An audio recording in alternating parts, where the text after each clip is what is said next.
کہ اگر یہ بندہ مسجد میں جا کے اعلان کرتا ہے کہ بھائی ایک ہندو افسر ہے، اس نے یہ گستاخی کی ہے، آپ لوگ آ جائیں، تو لوگ تو دیر ہی نہیں کریں گے مجھے مارنے میں۔ اور اس وقت ریاست کا کیا کردار ہوگا؟ اور کیونکہ پولیس کو میں نے جب بتایا دوپہر کو، تو پولیس میرے پاس شام کو پہنچی ہے، تو اس کے بعد وہاں جہاں میرا دفتر ہے اتنی سیکیورٹی بھی نہیں ہے۔ یہی خوف تھا، جیسے مشال کا قتل ہو گیا، جیسے وہ سری لنکا کے مینیجر کا قتل ہو گیا، اور دوسرے احمدی بھائیوں کا جیسے قتل ہوا ہے چھوٹی چھوٹی باتوں پہ، یہ خوف تو بالکل میرے ذہن میں موجود تھا۔ پاکستان میں توہین مذہب کے الزامات لگائے جانے کی وجہ سے درجنوں افراد مشتعل ہجوم کے ہاتھوں مارے جا چکے ہیں۔ یہ کہانی ایک ایسے شخص کی ہے جن پر توہین مذہب کا جھوٹا الزام تو لگایا گیا، لیکن آج وہ یہ کہانی سنانے کے لیے زندہ ہیں۔ ان کی حفاظت کے پیش نظر ان کی شناخت کو چھپایا گیا ہے اور فرضی نام عادل استعمال کیا گیا ہے۔ عادل ایک دفتر میں ملازم ہے۔ تو ایک بندہ آیا کوئی 11:30-12 بجے کے قریب، اور وہ مجھے کہنے لگا کہ یہ میرا ٹینڈر ایکسیپٹ کرو۔ وہ بیسیکلی کانٹریکٹر تھا، تو میں نے اس کو بتایا کہ ٹائم آپ دیکھیں 9:15 بجے کا ٹائم تھا، ہم نے ایڈورٹائز بھی کیا تھا، اور یہ اب ٹینڈر ایکسیپٹ نہیں ہو سکتا، اور ٹینڈر باکس میں ڈال نہیں سکتے آپ۔ میرے ساتھ وہاں پہ 2-3 اور لوگ بھی بیٹھے تھے، تو وہ شور مچانے لگا کہ نہیں، آپ یہ میرا ٹینڈر ایکسیپٹ کریں، اور آپ ہندو ہیں، اور ہندو ہم مسلمانوں کے دشمن ہیں، آپ اس لیے ڈسکرمنیشن کر رہے ہیں اور مجھے ٹینڈر ڈالنے نہیں دے رہے۔ اس کے بعد میں نے اس کو سمجھانے کی کوشش کی، آپ یہاں کام کرتے رہتے ہیں، یہ پہلی دفعہ تو ہے نہیں، تو اس کو میں نے سمجھایا کافی۔ تو پھر وہ کہنے لگا نہیں، ہمارے نبی کریم نے بھی کہا ہے، ہمارے قرآن میں لکھا ہوا ہے کہ ہندو آپ کے دشمن رہیں گے۔ تو میں نے اسے سمپل سوال کیا کہ کہاں لکھا ہوا ہے؟ یہ دوسرے مسلمان دوست بھی بیٹھے ہیں، انہوں نے تو کبھی ایسی بات کی نہیں ہے۔ تو اس کے بعد شور اس نے کیا تھوڑا، اور باقی جو لوگ بیٹھے تھے تو ان سے بھی یہ الجھنے لگا، چلانے لگا، پھر بہرحال وہ نکل گیا باہر۔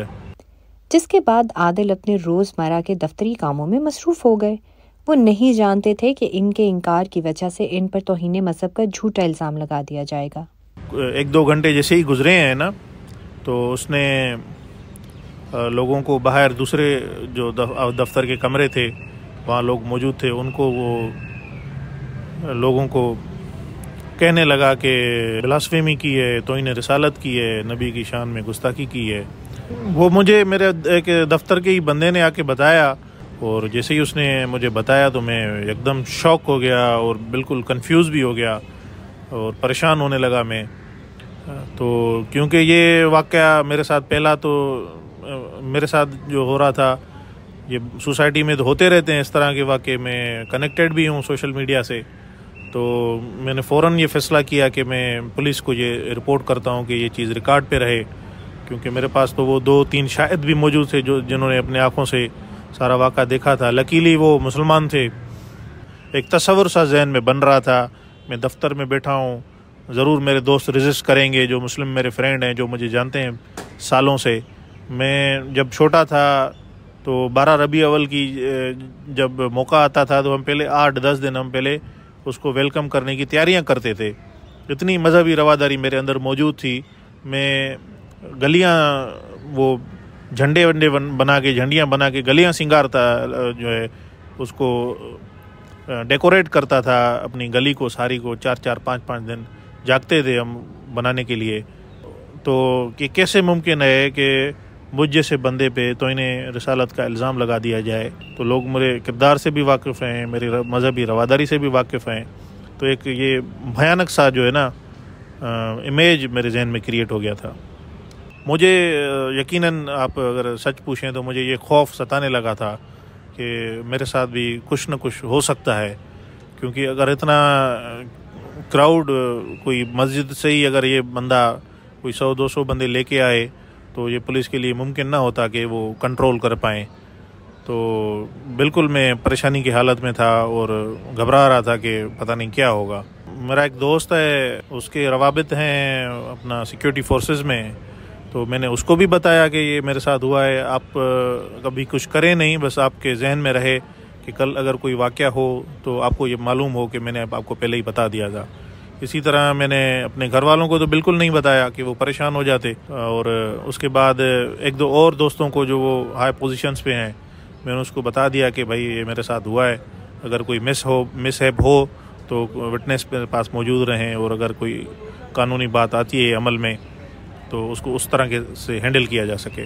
توہین مذہب کے معاملات میں اکثر قانون کو اپنا راستہ اختیار کرنے کا موقع ہی نہیں ملتا ہے، جس کی وجہ سے زیادہ تر واقعات رپورٹ ہی نہیں ہو پاتے، اور اگر بات قانونی کارروائی تک پہنچ بھی جائے تو ایسے واقعات کو دبانے کی کوشش بھی کی جاتی ہے، اور جن پر الزام لگتا ہے وہ گھر بار چھوڑ کر کہیں چھپنے پر مجبور ہو جاتے ہیں۔ جی، میں نے اپلیکیشن ہی دی واقعے کی، وہ جو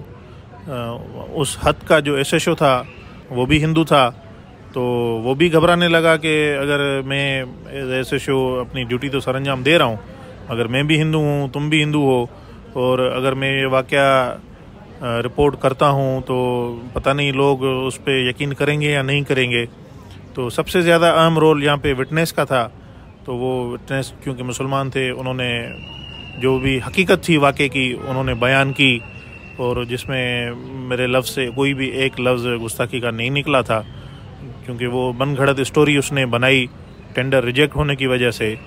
تو یہ ساری میرے درخواست کے بعد ان کے سارے بیان ہوئے، ایف آئی آر نہیں ہوئی، وہ کچی رپورٹ ہی انہوں نے پولیس نے درج کر کے رکھ لی ریکارڈ کی، اگر ان کیس کوئی ایشو ہوتا ہے تو ہم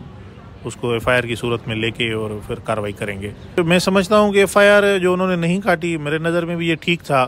کیونکہ وہ اس طرح کے سینسیٹیو ایشوز کو فرسٹ ٹائم تو ٹرائی کیا جاتا ہے کہ اگر وہ خود ہی مائلڈ ہو جاتے ہیں اور زیادہ ایگریشن نہیں آتی تو اس کو زیادہ ہائی لائٹ بھی نہیں کرتے، کیونکہ مس انفارمیشن کا دور ہے۔ اگر وہ چیز سوشل میڈیا پہ آ جائے اور اس طرح کوئی شرارت والا بندہ، انتشار والا بندہ اس کو پک اپ کر لے، اور من گھڑت اسٹوری میں عموماً یہی ہوتا ہے کہ لوگ اپنی طرف سے بھی 5 چیزیں ڈال دیتے ہیں، تو یہ اتنا ہائی لائٹ نہیں ہوا۔ اگلے دن وہ بندہ آیا ضرور، اور ان کو باقی لوگوں نے بھی ملامت کی، اور اس نے پھر اتنا اس چیز پہ پریشر نہیں دیا، مگر یہ اس نے دھمکی ضرور دی کہ میں تمہیں دیکھ لوں گا اور اگلے بھی ٹینڈر تم کرو گے، اس طرح کی باتیں وہ کر کے جو ہے نا نکل گیا۔ خوف تو بالکل موجود رہتا ہے کہ اس طرح کے بندے تو سوسائٹی میں دن بدن بڑھتے ہی جا رہے ہیں نا، وہ کم تو ہو نہیں رہے، ٹالرنس تو رہی نہیں سوسائٹی میں، تو وہ یہ ریپیٹ تو کر سکتا ہے، اس کے چانسز تو موجود ہیں کہ وہ یہ کہے کہ تم نے پہلے بھی گستاخی کی تھی، میں نے تمہیں بتایا تھا لوگوں کو، لوگ خاموش ہو گئے تھے، وہ پھر اس طرح کا الزام لگا سکتا ہے، کیونکہ اس کو بینیفٹ آف ڈاؤٹ یہ بھی ہے نا کہ اس کی 80-90 سال کی عمر ہے، اور وہ لوگوں کو قسمیں کھا کے بتا رہا ہے کہ میری اتنی عمر ہے، میں جھوٹ تو نہیں بولوں گا، اس نے یہ بندے نے یہ کیا ہے۔ ایک ٹریگرنگ پوائنٹ تو موجود ہے، مگر یہ ریکارڈ پہ بھی چیز اب موجود ہے پولیس کے پہ، اور کچھ دوستوں کو بھی معلومات ہے، اور کچھ کہہ نہیں سکتے کہ یہ اس چیز سے بچ پائیں گے یا یہ ریپیٹ نہیں ہوگا، یہ کچھ بھی ممکن ہے یہاں پہ۔